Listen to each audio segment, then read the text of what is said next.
Gomal university के vice chancellor ने साबिक वफाकी वजीर अली अमीन गंडापुर पर धमकी आमेज खत भेजे जाने के इल्जाम आयद किए हैं। इस हवाले से उन्होंने गवर्नर खैबर पख्तूनख्वा को खत लिख दिया है। इस पर हम बात करते हैं डॉन न्यूज़ के नुमाइंदे सिराजुद्दीन से। सिराज, बताइएगा खत का मतन क्या है और किस किस्म की धमकियां दी जा रही हैं उन्हें?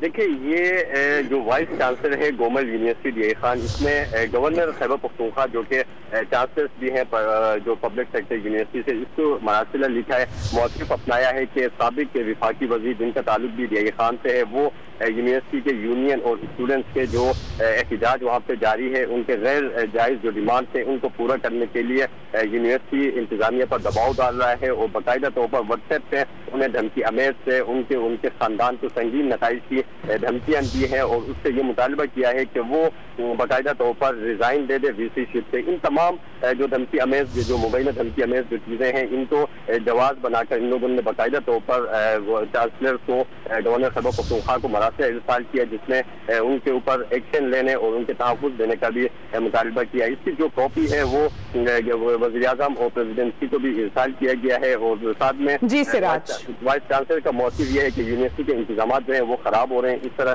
स्टूडेंट्स को बाकायदा सपोर्ट करने से और इनके गैर जायज़ जो डिमांड के सपोर्ट करने से यूनिवर्सिटी में तालीमी माहौल पर भी असर पड़ रहा है। बहुत शुक्रिया सिराज, आपने हमें अपडेट किया।